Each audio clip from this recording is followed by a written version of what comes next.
The man accused of killing United Healthcare CEO Brian Thompson has just pleaded not guilty in New York State court. 26-year-old Luigi Magione is facing an 11-count indictment, including first-degree murder in the furtherance of terrorism for allegedly shooting Thompson in the back outside a Manhattan hotel. If convicted, he faces life in prison without parole. He's also facing federal charges filed last week, possibly making him eligible for the death penalty. His lawyer calls those federal charges a pile-on and promises to, quote, move forward with a vigorous defense. And just moments ago, Magione entered that plea to the state charges. Luigi Magione has pled not guilty in a New York court. He is accused of killing United Healthcare CEO Brian Thompson. So they shot that United Healthcare CEO. Yeah.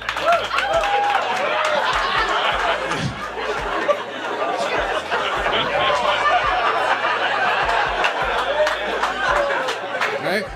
It's like the first time I've been pro Second Amendment. Right? This was the first thing I saw in the morning. It was like another person was shot and killed. I was like, what is this country coming to? CEO of United Healthcare. All right. It's not so bad. Yeah, it's 7 a.m. Like a G. Before his coffee and everything, he's like, I got one thing I need to take care of today.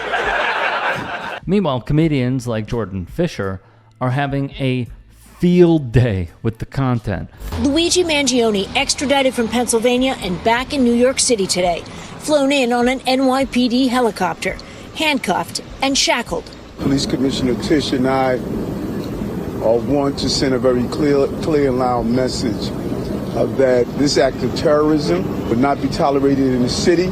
The accused murderer greeted by Mayor Eric Adams and new federal criminal charges, 4 counts including stalking and a murder charge that could bring the death penalty.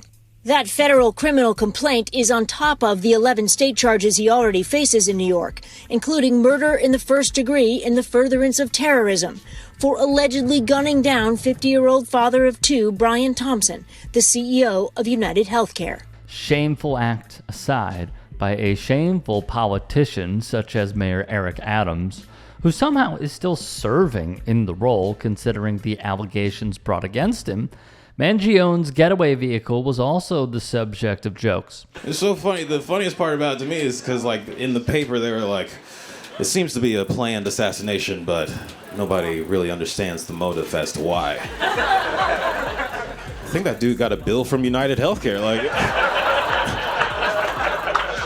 it's like $40,000. I ain't paying this. I'll take care of this right now. He did it on a bike. What a baller move.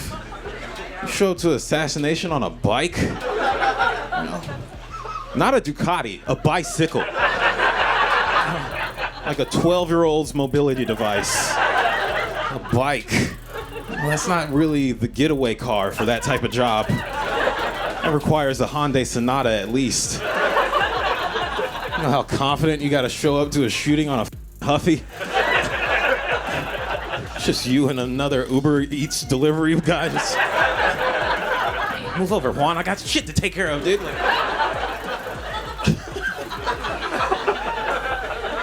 It's insane. It is quite shocking that he did not use a car or even a motorcycle, but opted for a city bike.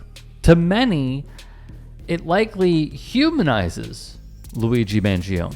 This was a murder designed to send a message to corporate America. Now, we haven't seen all of the evidence against Luigi Magione, and of course, he's entitled to a presumption of innocence. But based on what we know, with the words that he wrote on the bullets about, deny and delay and depose, what he was found written in the notebook that he possessed about whacking a CEO, those things all to me suggest that this was a murder designed to intimidate and coerce. And political violence is something that has no place in our society, and so this charge sends that message. This is also another talking point, the charge of terrorism. To countless folks, it appears to be a bogus charge, as he did not try and shoot others on the street, but rather it was targeted, allegedly, against one guy. It's kind of crazy. Like, He was wearing a mask. He got away with it. He's just out here right now. I kind of want him to keep doing it.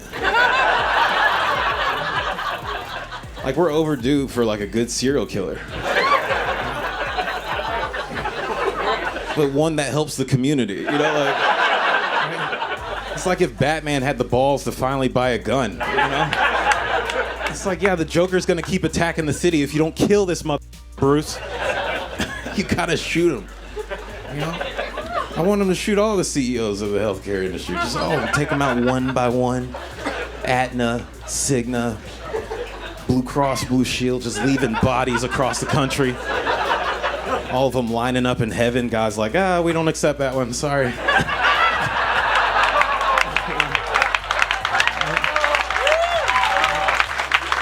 Fisher speaks for the masses on this one, with horror stories flooding social media of how countless Americans have lost loved ones or even seen their own health decline because of corporate greed. In this case, health insurance companies. Some have taken on this energy. From the moment he was transferred into New York authorities' custody, we saw nearly every step of that journey that you so well described at the beginning of the show. With the moment he gets on the plane, then there is the moment the helicopter lands in Manhattan, and he is greeted quite literally by the mayor of this city and the police commissioner, and the mayor saying that he wants the message to be sent that you can't get away with that kind of act of terror in this city. But you have to wonder about these images from someone who has been, by some people, embraced for what he did, being paraded around New York City, whether it might have a different effect on people who see it. A fair point all around here. Fisher, meanwhile, has a different, more hilarious theory. Just kill them all, dude. I don't usually condone violence, but, these guys gotta go. I love for him. Just keep killing all these people. Eventually the FBI gets involved. And we gotta track this down. They finally find him, corner him in his dusty old house, tie him up like a Scooby-Doo villain, pull that mask off. It was Bernie Sanders the whole time. I would've got away with it too.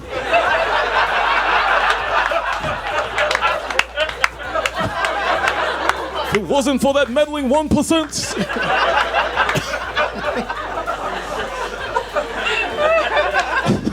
Please, if you can, check out Jourdain Fisher's live shows by going to punchup.live/ and type his name. His Instagram for more content from his shows and podcast appearances, plus short form on TikTok. I suppose get it while you can. Calling out elite people in comedy should be the rule of thumb. I think Donald Trump's hair is actually another creature. Yeah. The hair's like going, good night, Donald. Good night, Donald. There we go.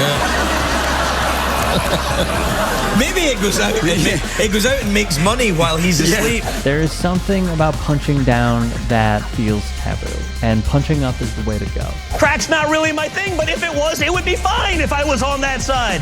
Wow. Don Jr.'s on coke. We won with poorly educated. I love the poorly educated. I'm a very stable genius. It is very important, the work that the Jordan Kleppers are doing, the work that the Good Liars are doing, the work that our team here at the Turks are doing, and many more. Used to see these tackles, now they tackle. Oh, head-on-head collision. Bing, flag, footballs become soft. You have Trump doing sound effects for tackles. The choice could not be more clear. Let's not beat around the bush about it.